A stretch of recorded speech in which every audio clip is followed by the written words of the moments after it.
this edition of SAC News.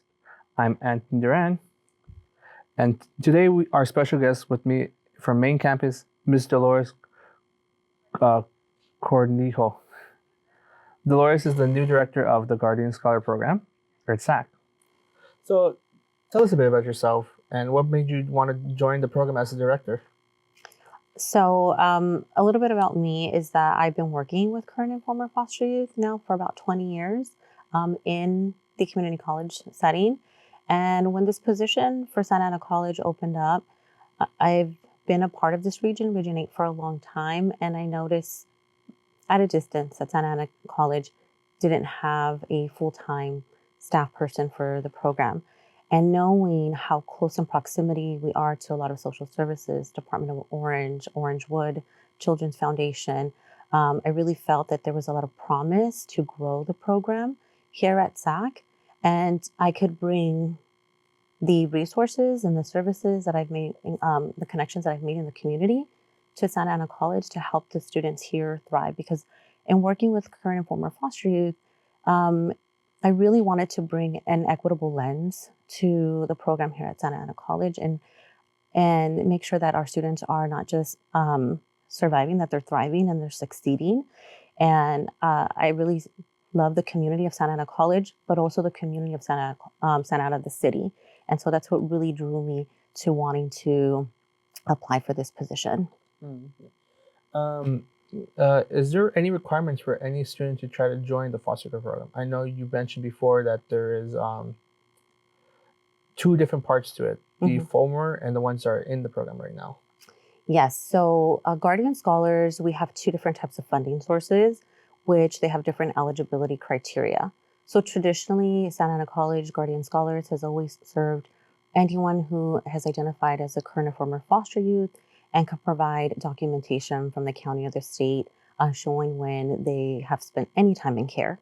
And those funds come from the SAC Foundation, donations, payroll deductions. That's how it's kind of historically supported our students.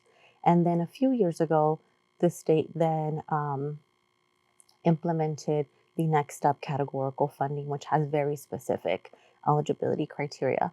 So someone who entered into foster care at age 13 or older and applied to our program before their 26th birthday can continue in our program and receive support. So we have Guardian Scholars that are also Next Up students, and then we have our traditional Guardian Scholars that have spent any time in foster care. And we do cap it at the age of 35 because it does get challenging to find documentation through the county or the state after that. So, but if someone can produce those types of documentation, we will take a look at our funding and our allocation and how much we can support students in our program. You mentioned time in the foster care program. Is there a specific time frame they have to be in the program for it to be eligible? It's just upon entry with the Next Up eligibility portion of it. Once you enter in before 26, you can stay beyond 26 with that funding source. For our traditional Guardian Scholars, if they enter in at 35 and they stay with us, it's until completion of their goal. And when it comes to being time in the foster care system itself, is there a specific requirement for how much time they have to be in the system, or does it not matter based on case? So again, with the traditional Guardian Scholars, it's any amount of time that they spend in foster care. With the Next Up Guardian Scholars allocation, it has to be someone who at least entered in at the age of 13 or older. Doesn't matter the amount of time, it's just the age requirement. And what kind of help does the program have for the students? So we do provide grants to our students, and we also provide assistance with different types of benefit cards that assist with transportation, with food insecurity, so grocery stores and basic needs, so things like Walmart, Target, to help our students with their day-to-day necessities. And also, we also do have Dawn Bookstore gift cards as well to help with textbooks and school supplies and things of that nature. Yeah. And roughly how many students are in the program at the moment?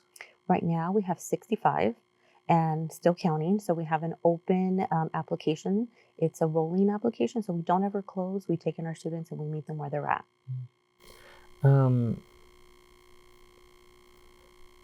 Can you tell us about the students and typically what type of students are in the program? So our Guardian Scholars at Santa Ana College truly does reflect the demographics of Santa Ana College. About, I would say, 99% are Latino students. And the other smaller populations, we do have a few African American students, I would say less than 1%.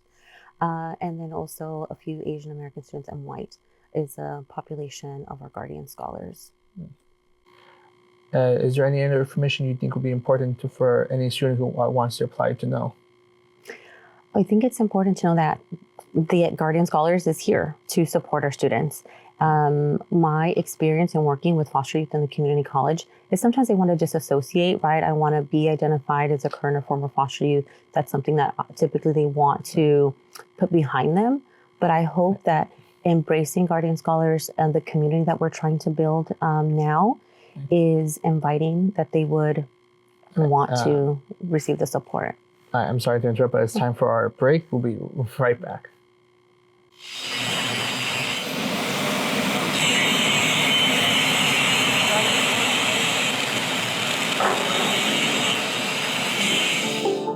My goal wasn't to have a great program just at Santa Ana College. When I came here, my goal was to have one of the best programs in the country. When you come here, we aren't trying to rush the students through a program. We're actually taking time. We're getting to know the students personally. The first time a student came to me and said, "Hey, I got a career and I can provide for my family now." You know, that's really what gets me excited about teaching, and my passion that drives it is helping people succeed in life. Welcome back, Dons, to this episode of In Focus. I'm Anthony Duran, joined by Ms. Dolores Cornejo from SAC's Guardian Scholar Program. You were mentioning before we left for break about the demographic of the students. Can you give like a more detailed example of how some of the students you've seen join the program? Yeah, so oftentimes the students that I've come across through Guardian Scholars are students that have experienced different types of foster care placement. Sometimes they've been in group homes, oftentimes they've been in kinship placements, which can be with extended family. And our students often deal with a lot of different trauma because they enter into foster care because of different placement, an investigation that took place that had them removed from the home from different reasons. And so when they come to us, oftentimes there's a level of trust that we have to earn for them to be able to trust and confide in us, especially given the fact that many Guardian Scholars have had experience with constant rotation of different social workers and things like that. So understanding that here in higher ed, things are a little bit differently, where there is a little bit more consistency. And that's also what I hope to bring here to Santa Ana College. Being the first director for the Guardian Scholars program is to bring that consistency for our students to build trust and community. So I see that with a lot of our students, there's a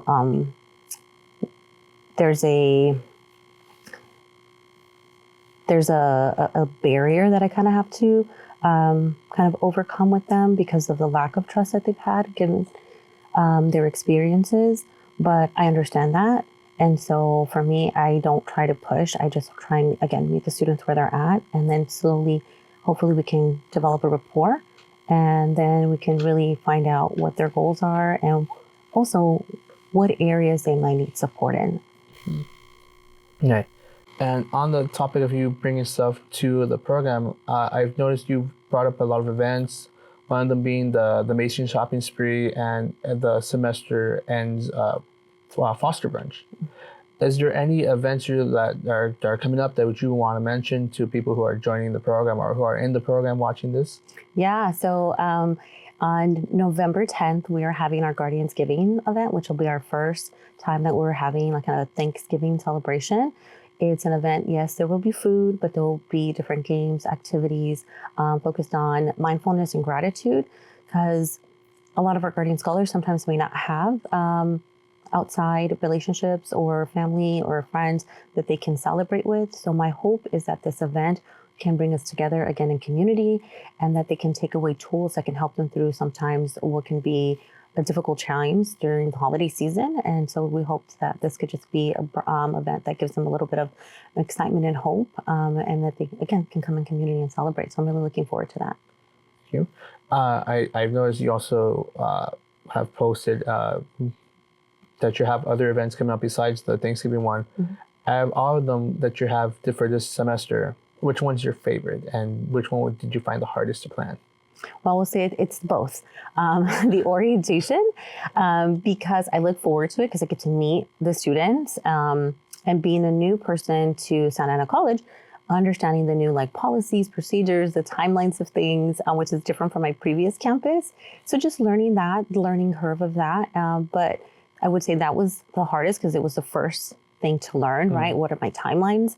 But it was the most exciting because I got to meet the new students, but also got to meet the continuing students. Okay. Any other events you would like to mention? So coming up for this year, what I'm really looking forward to is May, which is Foster Care Awareness Month, and bringing foster care awareness to Santa Ana College community and getting to understand a little bit more about our students and their intersectionalities with, because being a foster youth is only a piece of who they are. It's not all of who they are, and making sure that we're connecting those different entities of who they are. So I'm looking forward to that and our end of the year celebration, as well, honoring not only our graduates, but all of our students and the accomplishments that they complete this academic year. All right. Well, I guess thank you for joining us. But that's it for this show. Be sure to follow us on our YouTube channel and social media.